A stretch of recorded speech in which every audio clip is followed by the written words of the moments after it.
Jadi joget-joget ya teman-teman ya.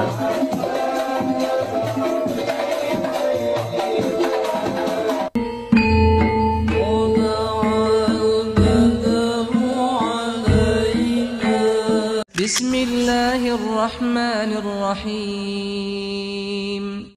Assalamualaikum warahmatullahi wabarakatuh. Alhamdulillahirabbil alamin. Assalatu wassalamu ala nabiyyina Muhammadin wa ala alihi washabbihi ajmain. Amma ba'du. Teman-teman yang dimuliakan oleh Allah Subhanahu wa taala, kita bertemu kembali di channel Pencari Ilmu. Jadi di video kali ini saya akan membagikan video, yaitu video tentang sholawat kepada Nabi Shallallahu alaihi wasallam. Nah, teman-teman, jadi video ini ada sekelompok orang yang mengatasnamakan sholawat, namun itu menghadirkan yaitu seperti hiburan ya, yaitu menghadirkan seperti ada barongan, lalu kemudian diiringi dengan alat-alat musik, lalu kemudian ada sholawatnya.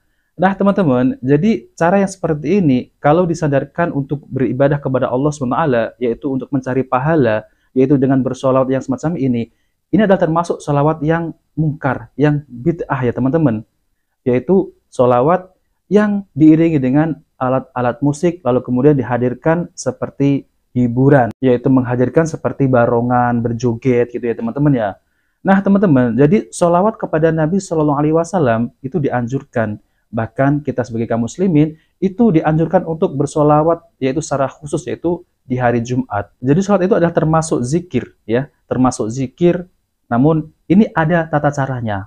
Syekhul Islam Ibnu Taimiyah rahimahullah berkata, zikir-zikir dan doa-doa itu adalah termasuk ibadah yang utama. Sedangkan ibadah itu dibangun di atas i'tiba, yaitu mengikuti sunnah Rasulullah SAW. Jadi tidak ada seorang pun yang mensunnahkan ataupun menzikirkan dan doa-doa yang tidak disunnahkan oleh Nabi SAW.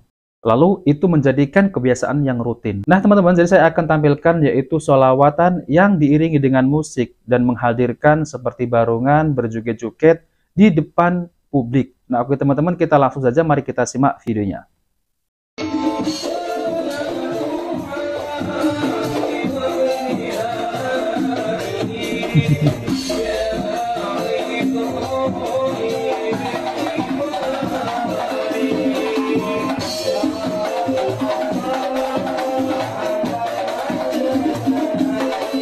Jadi joget-joget ya teman-teman ya.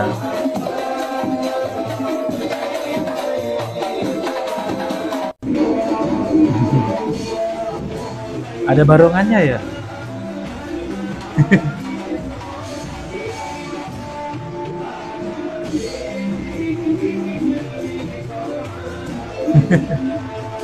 Ini seperti Hanoman gitu ya. Nah teman-teman yang dimuliakan oleh Allah SWT, jadi itulah ya video yang saya tampilkan, yaitu sholawatan yang diiringi dengan rebana, ada musiknya lagi, lalu kemudian ada hiburannya lagi, yaitu ya seperti tadi ya teman-teman ya, ada barongannya, ada hanumannya ya. Dan ini jelas-jelas sholawat yang termasuk jatuh ke dalam kebid'ahan ya. Dan sholawat yang sama ini termasuk adalah merendahkan yang namanya ibadah ya teman-teman. Karena sholawat itu adalah ibadah, zikir-zikir kepada Allah SWT ya. Dan ini tidak boleh ya teman-teman. Karena apa? Ya, karena sholawat itu kita harus mencontohi Nabi SAW ya, bukan yang semacam ini ya. Berbeda dengan sholawat yang diajarkan oleh Nabi SAW, yaitu dengan memperbanyak sholawat, apalagi di hari Jumat atau pada saat ya ketika disebut nama Nabi SAW. Nah, kita terus bersolawat SAW gitu ya teman-teman. Dalam hadis yang sahih diriwayatkan oleh Muslim nomor 408, bahwasanya Rasulullah Shallallahu Alaihi Wasallam bersabda, barang siapa memohonkan sholawat atasku sekali, Allah bersolawat atasnya 10 kali. Nah teman-teman, inilah keutamaan bersolawat kepada Nabi Shallallahu Alaihi Wasallam. Nah teman-teman, jadi ada lagi ini ya, yang tadi kan sholawat diiringi rebana, kemudian dicampurkan alat musik, kemudian ada hiburannya ya. Namun ini ada aneh lagi ya teman-teman ya, yaitu sholawat lalu kemudian diiringi dengan gamelan ya. Nah oke teman-teman, mari kita simak videonya.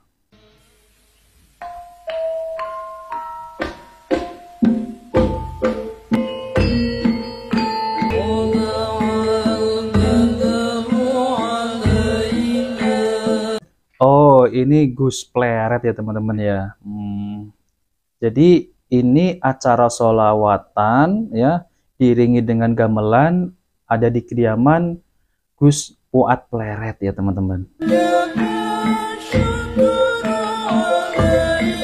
Nah teman-teman yang dimuliakan oleh Allah SWT, jadi saya menampilkan video ini sebagai contoh ya, abaikan musiknya. Nah teman-teman, jadi sholawat yang semacam ini ya, kalau disadarkan dengan sholawat ya, ya ini tidak tepat ya teman-teman ya. Karena apa? Karena sholawat tersebut itu adalah termasuk zikir, termasuk ibadah kepada Allah SWT. Tentu tidak pas kalau digandingkan dengan diiringi dengan gamelan, ya alat-alat musik gitu ya teman-teman ya, itu tidak pas. Ya sama seperti di video awal ya. Karena kita itu mencari pahala, tentu kita harus mengikuti ya, yaitu sunnah Nabi Shallallahu Alaihi Wasallam. Kalau ingin mencari pahala ya teman-teman, kalau ingin mencari hiburan ya seperti ini ya, dan itu malah jatuh ke dalam kemaksiatan, bid'ah ya teman.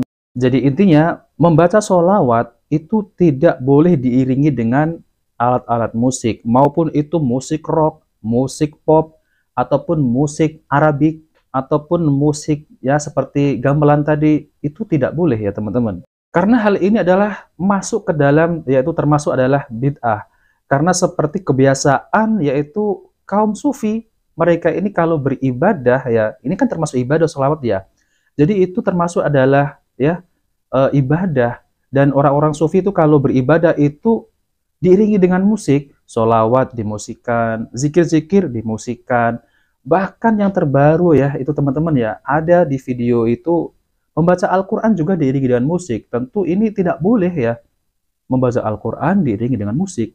Tentu ini adalah termasuk kebid'ahan yang paling parah ya teman-teman. Pendapat dari Imam Syafi'i berkata ya, di Irak, aku meninggalkan sesuatu yang dinamakan takbir, sejenis syair berisi anjuran untuk zuhud di dunia yang dinyanyikan oleh orang-orang sufi. Dan sebagian hadirin memukul-mukulkan kayu pada bantal atau kulit sesuai dengan irama lagunya. Yaitu perkara baru yang diada-adakan oleh Zanadiqah, yaitu orang-orang zindik menyimpang. Mereka menghalangi manusia dari Al-Quran, riwayat Ibnul Jauzi dalam Talbis Iblis, Al-Khalal dalam Amar Ma'ruf halaman 36, dan Abu Nuaim dalam Al-Hilyah halaman 146 dinukil dari kitab Tahrim Alat At-Tab halaman 163. Lalu kemudian Imam Ahmad ditanya tentang takbir. Takbir ya, beliau menjawab bid'ah. Riwayat Al-Khalal dinukil dari kitab Tahrim Alat At-Tarab halaman 163. Imam At-Turtusi, tokoh ulama Malikiyah dari kota Kurtubah yang wafat pada tahun 520 Hijriah. Beliau ditanya tentang sekelompok orang, yaitu orang-orang sufi di suatu tempat yang membaca Al-Quran, lalu seseorang di antara mereka menyanyikan syair, kemudian mereka menari dan bergoyang. Mereka memukul rebana dan memainkan seruling. Apakah menghadiri mereka itu halal atau tidak? Nah, teman-teman, ditanya seperti itu, beliau menjawab, jalan orang-orang sufi adalah batil dan sesat. Islam itu hanyalah kitab Allah dan sunnah Rasulnya. Adapun menari dan pura-pura menampakkan cinta kepada Allah, maka yang pertama kali mengadang-adakan adalah kawan-kawan Samiri pada zaman Nabi Musa, yaitu ketika Samiri membuatkan patung anak sapi yang bisa bersuara untuk mereka. Lalu mereka datang menari di sekitarnya dan berpura-pura menampakkan cintanya kepada Allah Subhanahu wa Ta'ala. Tarian itu adalah agama orang-orang kafir dan para penyembah anak sapi. Adapun majelis Rasulullah Shallallahu Alaihi Wasallam dan para sahabatnya penuh ketenangan, ya, penuh ketenangan seolah-olah di atas kepala mereka dihinggapi burung. Maka seharusnya penguasa dan wakil-wakilnya melarang mereka menghadiri masjid-masjid dan lainnya untuk menyanyi dan menari. Dan bagi orang yang beriman kepada Allah dan hari akhir, tidaklah halal menghadiri mereka, tidak halal membantu mereka melakukan kebatilan. Demikian ini jalan yang ditempuh Imam Malik, Asy-Syafi'i, Abu Hanifah, Imam Ahmad dan lainnya dari kalangan imam-imam kaum muslimin. Ini dinukil dari kitab Tahrim Alat At-Tarb halaman 168 sampai 169. Nah, teman-teman, jadi saya itu menyampaikan ya, membacakan kitab yang dinukil dari kitab Tahrim Al-At-Tarb ya. Jadi saya tidak menyampaikan pendapat saya sendiri ya teman-teman. Jadi salah kalau ada orang yang mengatakan, oh ini menyampaikan isi kepala sendiri. Enggak, saya menyampaikan yaitu kitab dari para ulama ya teman-teman. Dan kita ini tidak boleh bersolawat diiringi dengan musik, lalu kemudian menari, lalu kemudian seakan-akan mereka ini menampakkan kecintaan kepada Allah SWT. Namun itu telah dibantah di dalam kitab tersebut. Nah oke teman-teman, itu saja yang ingin saya sampaikan. Jika video ini bermanfaat, jangan lupa like dan subscribe di channel Pencari Ilmu. Wabil taufiq wal hidayah. Wassalamualaikum warahmatullahi wabarakatuh.